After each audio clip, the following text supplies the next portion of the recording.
My name's Ruby, and I've spent the last 5 years busting my ass as a manager for Horizon Hotels. The pay is good enough that I can afford to rent a decent one-bedroom apartment in the city and still put aside something every month toward buying my own place someday. That's been my goal since I graduated, a place that's actually mine. My parents, well, they're good people, but they've always lived paycheck to paycheck. Dad's a warehouse supervisor and Mom works part-time at an elementary school cafeteria. They never had much extra, but they kept us fed and clothed growing up. We weren't poor exactly, just careful with money.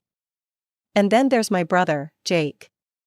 He's 28 now, 2 years younger than me, and I swear that guy has never held down a job for more than 6 months straight. He dropped out of college in his 3rd year, which I helped pay for, by the way, and since then, it's been a revolving door of random jobs and even more random girlfriends, classic Jake. About 2 years ago, he showed up at my door with 2 duffel bags and a sob story about his landlord being a total freak who kicked him out for no reason. Yeah, right. I let him crash on my couch, which turned into my spare room, which turned into a 3-month nightmare. Ruby, come on, it's just a few friends, he'd say when I'd come home from a 12-hour shift to find 4 guys I didn't know sprawled across my living room with empty beer bottles everywhere. Jake, we talked about this, no parties on weeknights, I'd remind him, knowing he didn't give a damn. The last straw was walking in on him and some girl I'd never seen before going at it on my couch. The one I'd saved for months to buy. That's it, you've got a week to find somewhere else, I told him that night. Of course, he ran crying to Mom and Dad, and suddenly I was the bad guy. Mom called me in tears, saying I was being cruel, that family helps family. Dad got on the phone and said I was being selfish, that Jake was going through a phase. A phase? He's 26, I'd yelled back. When I was 26, I was paying my own bills and sending you guys money every month for his tuition. That call ended with me hanging up, and we didn't speak for 2 months after that. Eventually, things smoothed over, mostly because I backed down and apologized first, like always. But I never forgot how quick they were to side with Jake over me. Story of my life. So when Mom called last week and invited me to dinner on Saturday, I didn't think much of it. I figured it was just the usual monthly family dinner that we'd started doing again. Ruby, honey, it's been too long, come over around 6, okay, Dad's grilling steaks, she said, sounding genuinely excited. Sure, Mom, need me to bring anything? Just yourself, sweetie. I showed up at my parents' small ranch house at exactly 6 p.m. with a bottle of wine. Mom hugged me at the door, and I could hear Dad and Jake's voices coming from the living room. But there was another voice too, a woman's laugh I didn't recognize. When I walked in, Jake had his arm around a blonde woman I'd never seen before. She was pretty in that Instagram filter kind of way, lots of makeup, perfectly styled hair, expensive-looking clothes. Ruby, Jake jumped up, this is Megan, my fiancée. I nearly choked, fiancé, since when? 3 weeks ago, Megan answered before Jake could, holding out her hand to show off a ring that looked way too expensive for Jake's non-existent bank account. Jake's told me so much about you. Mom and Dad were beaming at them, like Jake had just announced he'd cured cancer or something. Dad kept refilling their glasses, and Mom couldn't stop touching Megan's arm and saying things like, "Isn't she just gorgeous, Ruby?" Throughout dinner, I noticed Megan had this way of talking over people and making everything about her.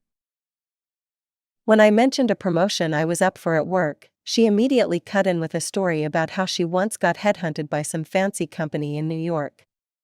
So what do you do, Megan? I finally asked. Oh, I'm between jobs right now. I was in fashion marketing, but I'm looking for something more fulfilling. The way she said it made it sound like she was too good for regular employment. I nodded and took another bite of steak. Something felt off about this whole setup, but I couldn't put my finger on it. After dinner, Mom cleared her throat and looked at Dad, who nodded. Ruby, honey, there's something we wanted to talk to you about. It's actually why we invited you tonight, Mom said, folding her hands on the table. I thought it was to meet Megan, I glanced at Jake and his girlfriend, fiancé, who were both staring at me with weird expressions. Well, yes, that too, but there's something else. Mom took a deep breath. Your father and I have been discussing, and we've decided that you should help Jake and Megan with their apartment. I put down my fork. You mean like, help them find a place? Dad shook his head. No, we'll be giving them the security deposit and first month's rent. But we thought, given your good salary and all, that you could take care of their monthly rent after that. I looked around the table.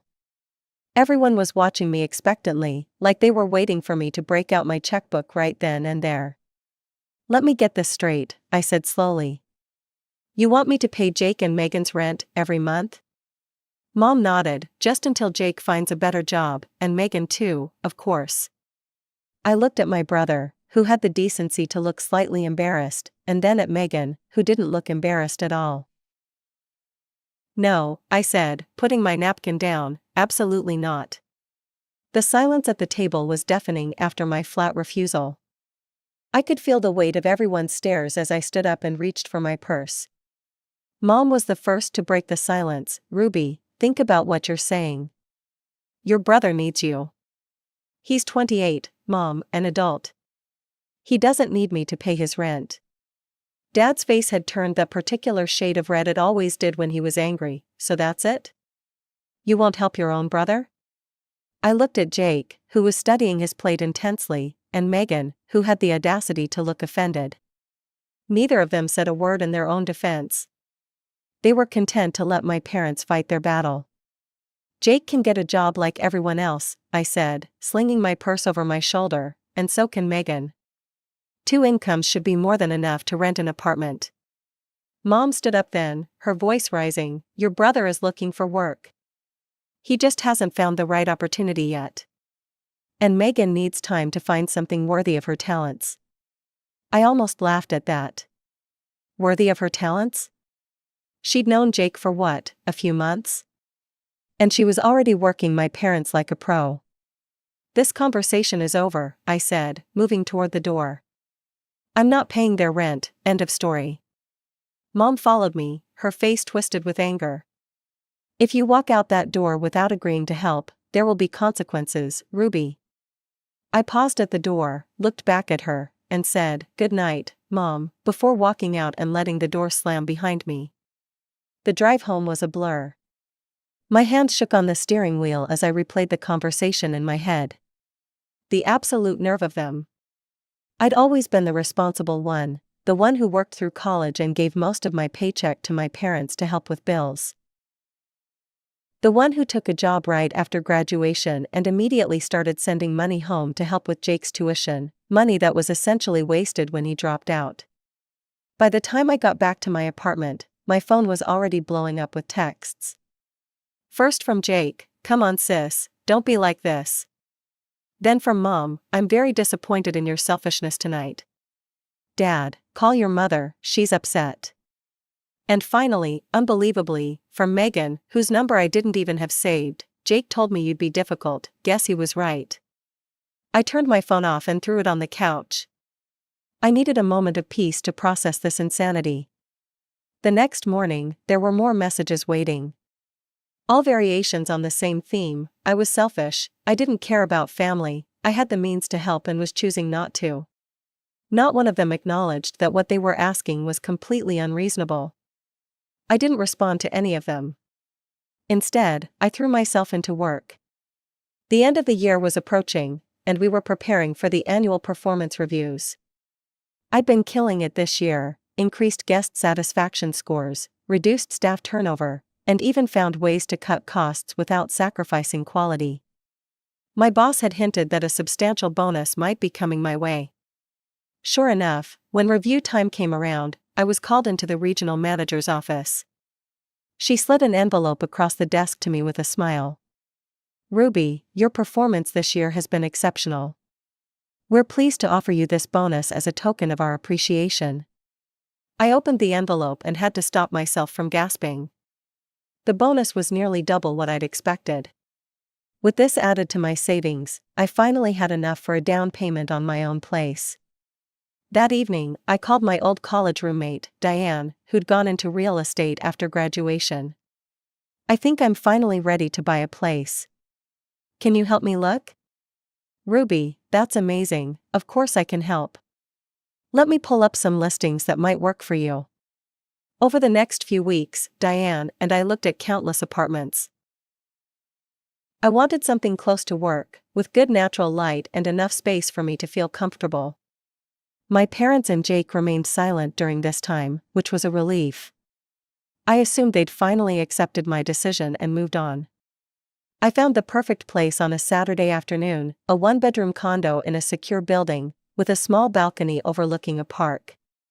The kitchen had been recently renovated, and the bedroom was spacious enough for the king-sized bed I'd been dreaming of. Most importantly, it was mine. Or it would be, as soon as the paperwork went through.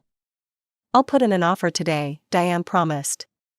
With your pre-approval and the market right now, I think we've got a good shot. I didn't tell my family about the condo. I knew exactly what would happen if I did. They'd start making plans for Jake and Megan to move in with me.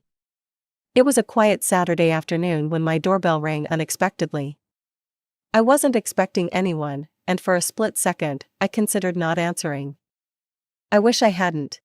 When I opened the door, I found my parents standing there with Jake and Megan behind them. Mom didn't wait for an invitation, she simply pushed past me into the apartment. Mom, Dad, what are you doing here? I asked, stunned by their sudden appearance. Mom ignored me completely. Instead, she turned to Megan and began gesturing around my apartment like a tour guide. This is the living room, of course. The kitchen is through there. Ruby's bedroom is the master at the end of the hall, that will be yours and Jake's. Ruby can take the pull-out couch in here. I stood frozen in disbelief as Megan nodded approvingly, inspecting my space like she was considering buying it. It's smaller than I expected, but I guess it'll do for now, she said. Finally finding my voice, I stepped between them. What exactly is happening right now? Mom turned to me with a smile that didn't reach her eyes. Don't you remember what I said at dinner? There would be consequences if you didn't help. Well, this is it. Jake and Megan will be moving in here with you. They'll take your bedroom, and you'll sleep in the living room. And we won't have to pay rent, Jake added, having the decency to at least look slightly uncomfortable. I opened my mouth to protest, to tell them all to get out, but then a thought occurred to me. My apartment application had been approved 2 days ago. I was just waiting for the final paperwork to be processed before I could move in. So instead of the argument they were clearly expecting, I forced a smile. You know what? Fine, but I need 2 weeks to get everything arranged. I need to talk to my landlord and prepare for you guys moving in. The look of shock on their faces was almost worth the humiliation of the ambush. Mom recovered quickly, though. Well, good, I'm glad you're finally being reasonable. The moment they left my apartment, I called Diane. My hands were shaking with a mix of anger and nervous excitement as I explained the situation. I need to close on that condo as soon as possible, I told her, like yesterday. Diane understood immediately. I'll push everything through. We can probably close by the end of next week if the seller agrees to expedite. The next morning, I called my landlord, Mr. Peterson. He'd always been fair with me, and I hoped he'd understand my predicament. So you're moving out, but your brother might stay, he asked after I'd explained the situation in vague terms. I paid through the end of the month, I said, but yes, I'm leaving. My brother might try to stay longer, but he doesn't have a lease with you. There was a pause before Mr. Peterson responded. I appreciate the heads up. After your lease term ends, if your brother wants to stay, he'll need to apply and sign his own lease. Otherwise, he'll need to vacate. Relief washed over me. Thank you for understanding. The next week was a whirlwind of paperwork, packing, and planning. Diane worked miracles with the seller and the bank, and by Friday, I was signing the final documents on my new condo.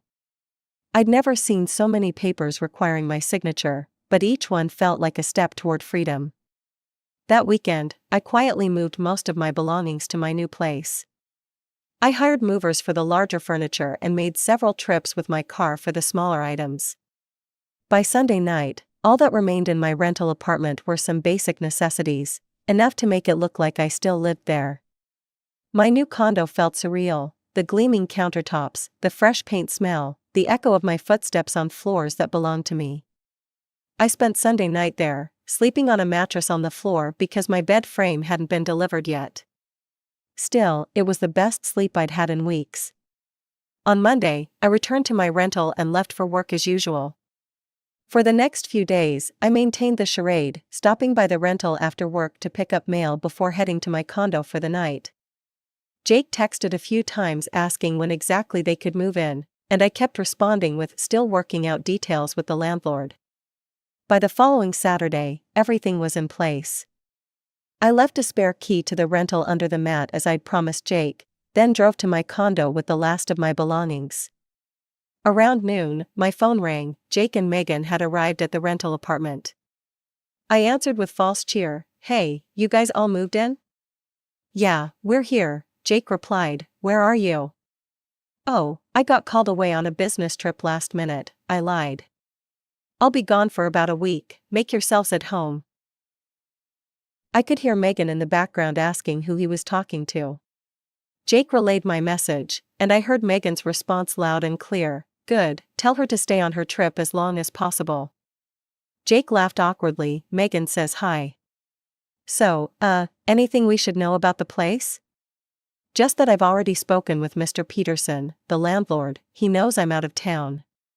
I left it at that, letting Jake assume whatever he wanted. Cool, Jake said distractedly. "Well, have a good trip." I hung up and smiled to myself as I unpacked the last box in my new bedroom. The week passed quickly. I went to work, came home to my condo, and enjoyed the peace of not having to deal with my family's drama. I didn't respond to any texts from my parents asking how the arrangement was working out. Then, exactly a week after Jake and Megan moved in, my phone exploded with calls from Jake. I let the first few go to voicemail, but when he called for the 5th time in a row, I finally answered. Jake was panicking. "Ruby, you need to come back right now. The landlord came by today and said our rent is only paid until the end of the month. He says after that, I either need to sign a new lease or get out." I feigned confusion. "Well, yeah. That's how renting works, Jake. But Mom and Dad said you were going to let us stay at your place for free." "I never agreed to that," I replied calmly, "and anyway, it's not my place anymore. I moved out." There was a long silence before Jake exploded. "You what? Where are you living then?" "I bought my own condo," I said, unable to keep the pride from my voice. "I've been saving for years, and I finally had enough for a down payment." "So you just left us here?" With no place to go after the month ends, Jake's voice had risen to a near shout. "You have plenty of options, Jake. Get a job and pay rent, move back with Mom and Dad, find a cheaper place. Those are all the same options you had before you tried to take over my apartment." Jake hung up on me. 15 minutes later, my mother called. I braced myself and answered. "Ruby Mitchell, what have you done?" she demanded without preamble. "I bought my own place, Mom. I'm a homeowner now." I tried to inject some excitement into my voice, hoping against hope that she might actually be happy for me. "No such luck. You deliberately set your brother up. You let him think he could stay in your apartment." "No, I let you all think that because you didn't give me a choice. You literally showed up at my door and announced you were taking my bedroom." "That's because you refused to help your brother," she was nearly screaming now. "And now you've bought a place? Well then, you can give Jake and Megan your address, and they'll move in with you there." I took a deep breath. "No, Mom. That's not happening. I'm not giving anyone my new address, and Jake is never moving in with me again." My mother's anger erupted through the phone.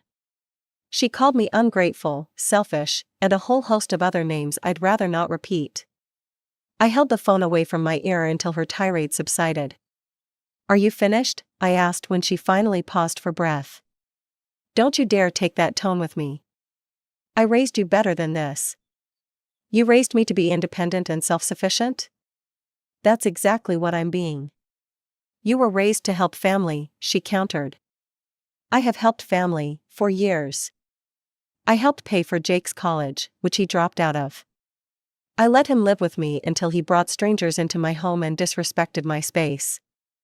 I've been helping since I was 18, Mom. It's Jake's turn to help himself.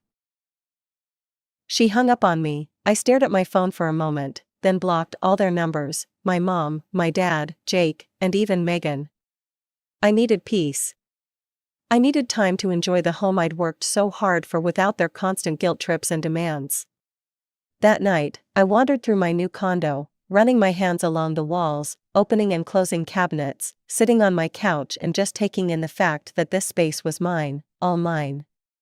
No landlord to answer to, no roommates to consider. Just me and the home I'd earned. For the next 2 months, I lived in a peaceful bubble. I decorated my condo with furniture I'd carefully selected, painted an accent wall in the living room a bold teal color, and even started a small herb garden on my balcony. Work was going well, and I was being considered for another promotion. Life felt good, stable, like I was finally on solid ground. I didn't completely cut off all connections to my family's world, though. I still kept in touch with a few mutual friends who knew both me and Jake. That's how I learned that Jake and Megan had moved back in with my parents. According to my friend Tara, who ran into my mom at the grocery store, the situation at my parents' house was tense. Jake and Megan had taken over the spare bedroom, neither of them was working, and my parents were supporting them entirely. Mom had apparently complained to Tara about how tight money was getting, how Dad was picking up extra shifts at the warehouse to make ends meet. I felt a twinge of sympathy for my parents, but it was quickly replaced by frustration. They had created this situation. They had enabled Jake's behavior for years, and now they were dealing with the consequences of raising a son who expected everything to be handed to him. One evening, I came home from work and checked my personal email. Among the usual promotions and newsletters was an unexpected message from my father's email address. I almost deleted it without reading, but curiosity got the better of me. The email was short, just a few paragraphs. Ruby, I don't know if you'll even read this, but I wanted to apologize. Your mother and I were wrong to put so much pressure on you to support Jake. He's our son, and his choices are our responsibility, not yours. Things have been difficult here with him and Megan living with us. We're trying to encourage them to find work, but it's been challenging. I miss hearing from you. If you're willing, give me a call sometime. Love, Dad. I read the email 3 times. It was the first acknowledgement from either of my parents that maybe, just maybe, they'd been unfair to me. It wasn't a complete apology. There was no mention of the ambush at my apartment or the years of favoritism toward Jake, but it was something. I didn't respond right away. I needed time to process, to decide what kind of relationship I wanted with my family moving forward. I wasn't ready to let them back into my life completely, not when the wounds were still so fresh, but I was open to the possibility of reconnecting on new terms, my terms. A week later, my work phone rang. It was the receptionist from the lobby. Ruby, there's a gentleman here to see you, says he's your father? My heart skipped a beat. I'll be right down. Dad was standing awkwardly in the lobby, hands in his pockets, looking older than I remembered. When he saw me, his face lit up with a tentative smile. We went to a cafe across the street. For the first time in maybe ever, my father really talked to me, not at me, not about Jake, but to me. He told me how things had deteriorated at home. How Megan had taken over, making demands, treating my parents like hotel staff. How Jake just went along with it, never standing up to her or taking initiative to find work. Your mother doesn't want to admit it, he said softly, but we made mistakes with Jake. We thought we were helping him, but we were just making him dependent on us. I nodded, sipping my coffee, letting him talk. And we were unfair to you, he continued. We expected too much because you were always so capable, so responsible. We took advantage of that. I felt tears prickling at the corners of my eyes. It was the validation I'd been waiting for, the acknowledgement I'd needed for so long. Dad reached across the table and took my hand. I'm proud of you, Ruby, for standing your ground, for building your own life. I know I haven't said that enough. We talked for nearly 2 hours, about everything and nothing. About my new condo and my job. About his worries for retirement with the extra strain of supporting Jake and Megan. We didn't solve everything. Mom was still angry, Jake was still unemployed, and years of hurt feelings couldn't be erased in one conversation, but it was a start. As we parted, Dad hugged me tightly. I won't tell your mother or Jake that we met, he promised. That's your choice, when and if you're ready. Walking back to work, I felt lighter somehow. The anger and resentment I'd been carrying for so long had begun to shift, making room for something else, not forgiveness exactly, not yet, but possibility. I still didn't regret my decision to stand up for myself, to create boundaries, to claim the life I'd worked for. Sometimes being selfish isn't really selfish at all. Sometimes it's just self-preservation. And sometimes, when you finally put yourself first, others begin to see your worth too. That night, in my quiet condo, surrounded by things I'd chosen and paid for myself, I felt a sense of peace I'd never known before. I'd built this life brick by brick, paycheck by paycheck. No one could take it from me, and no one would.